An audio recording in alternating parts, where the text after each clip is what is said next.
అంజుమన్ ఇస్లామియాకు సంబంధించిన ప్రాపర్టీ 72.57 ఎకరాలని మరి ఆయన ఇప్పుడు దాకా తీసుకొని వచ్చి ప్రతి ఒక్క ఉన్న మైనారిటీ ఎమ్మెల్యేలు వాళ్ళందరూ కాపాడుకుంటూ వస్తే ఈ కూటమి ప్రభుత్వం వచ్చిన తర్వాత దాన్ని కాచేసే విధంగా ఇప్పుడు దాకా మీరు దీంట్లో ఒకటి మేము గతంలో నుంచి చెప్పుకుంటానే వచ్చాం ఏమని అంటే దీనికి నోటిఫికేషన్ డిసెంబర్ 19th ఇచ్చారు. దాని తర్వాత 60 days దీన్ని ఎవరైనా అబ్జెక్షన్స్ ఉంటే ఇవ్వండి అని చెప్పి మరి అధికారికంగా వాళ్ళు కలెక్టరేట్ దగ్గర నడిపితే దాన్ని జాయింట్ కలెక్టర్ తెనాలి జాయింట్ కలెక్టర్ని మరి దానికి ఒక నియామకించారు.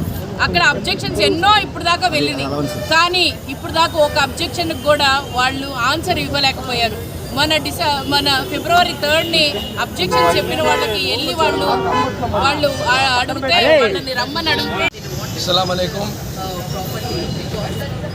गुंटूर के अंजुमन इस्लामिया की 71 एकर्स की लैंड और माइलापालम में 232 माने 232 एकड़ की लैंड करीब 300 एकड़ की लैंड वक्फ बोर्ड की आज आंध्र प्रदेश गवर्नमेंट एक्वायर करना चाह रही APIIC के लिए।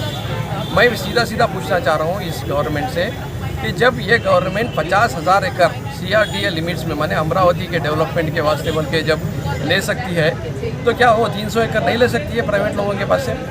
आप उनसे लीजिए, मगर आप उसके बजाय मुसलमानों की वक्फ की लैंड एक तो एक्वायर कर लेना, या नहीं तो उसको PPP मोड में बोलना या लॉन्ग लीज में बोलना। ये तीनों भी जो है एक चोर दरवाजे से आके चोरी कर लेने के बराबर है। मैं सीधी तरीके से इस गवर्नमेंट से पूछना चाहता हूँ, आपने कहा था कि आप मुस्लिम के हक और हुकूक को बचाएंगे, आप वक्फ बोर्ड के लैंड्स को बचाएंगे, बट आप यही गवर्नमेंट जो है लोकसभा में राज्यसभा में वक्फ का एक्ट जो मुसलमानों के राइट्स को जो है ख़त्म करता है उस एक्ट को जो है लेकर आने की साजिश में पूरी तरीके से शामिल थे। और आज जो है वक्फ के लैंड्स को जो है आज एक एक करके जो है आप ख़त्म करना चाह रहे हैं। हम इसीलिए आज वक्फ बोर्ड CEO साहब से चेयरमैन साहब से भी जो है यहाँ पर आए हैं कि उनको भी दरख्वास्त देने के लिए कि आप इस तरीके के अनकॉन्स्टिट्यूशनल इल्लीगल काम मत करिए। और उसके साथ साथ ये लड़ाई यहाँ पर नहीं रुकेगी। अगर ये लोग यहाँ पर नहीं रुकेंगे तो हम रोड पे एहतजाज करेंगे, हम कोर्ट में जाकर जो है इसके बारे में फाइट करेंगे। मगर ज़रूर YSR कांग्रेस पार्टी मुसलमानों के साथ थी, है और रहेगी। और जगन मोहन रेड्डी साहब के डायरेक्शन के ऊपर हम लीगल भी जो है इस इशू पे फाइट करने के लिए तैयार है। उनका बोलने का मकसद ये है कि जबकि मंशाए वक्फ के तहत जो है ये ज़मीन जो है लीज को दी जा रही, बेची नहीं जा रही, तो इसका आमदनी जो है वो वक्फ इंस्टीट्यूशन को आता, तो आमदनी जब आ रही तो आप लोगों को तकलीफ क्यों होना चाहिए? उसका तरीका है, प्रोसीजर है। ओपन ऑक्शन में डालिए, ओपन ऑक्शन में डालिए, देखेंगे पूरे इंडिया लेवल पे जो है कितने कंपनीज आके जो है लेते बोल के। आप क्यों लेना चाह रहे हैं? आप किस तरीके से लेते हैं? आपका पूरा प्रोसीजर ही रॉन्ग है। आप वक्फ बोर्ड पे परमिशन ही नहीं लिए, आप अंजुमन से परमिशन ही नहीं लिए, आप पेपर नोटिफिकेशन दे दिए, आप एजेंडा में रख दिए, हम लोग गवर्नमेंट में हम ले लेते।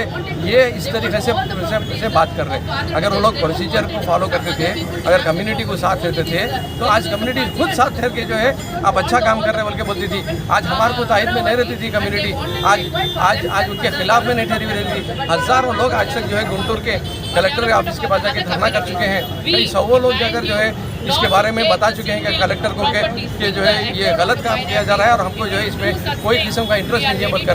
तो ये एक साजिश है मुसलमानों की और वक्फ बोर्ड की ज़मीनों को खाने की। और ये तो गुंटूर का मसला हो सर, कर्नूल के अंदर जो है सर्वे नंबर 19 हो या जुलेखानी मस्जिद की प्रॉपर्टीज हो, डायरेक्टली जो है इसको 22 EMA से निकालो बोल के जो है NOC दिए, उसके पर भी कुछ आप आवाज़ उठाने वाले हैं? ज़रूर, चाहे कर्नूल कहीं पर भी रहने दीजिए, वक्फ के लैंड्स को बचाने के वास्ते YSR कांग्रेस पार्टी जब गवर्नमेंट में थी तो GO नंबर 60 लेके आके लोकल माने पंचायत लेवल से लेके म्यूनसिपालिटी लेवल से लेके रजिस्ट्रेशन ऑफिसर लेवल से लेके रेवेन्यू ऑफिसर्स तक अगर कहीं पर भी इलीगल तरीके से ज़मीन को बेचा गया और ज़मीन को जो है इलीगल स्ट्रक्चर बनाया गया, तो उनके ऊपर उन ऑफिसर्स के ऊपर भी जो है ये जिम्मेदारी बनती है कि वक्फ के लैंड्स को प्रोटेक्ट करना है बोलकर जगन मोहन रेड्डी साहब ने वक्फ के हित में जो है GO नंबर 60 लेकर आए।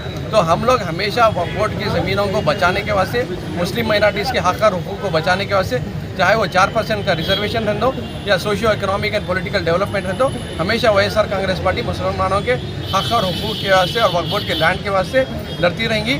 और वक्फ बोर्ड के एक्ट के ऊपर भी YSR Congress party supreme court में भी आज लड़ रही है बोलकर भी मैं आपको बताना चाहूँगा।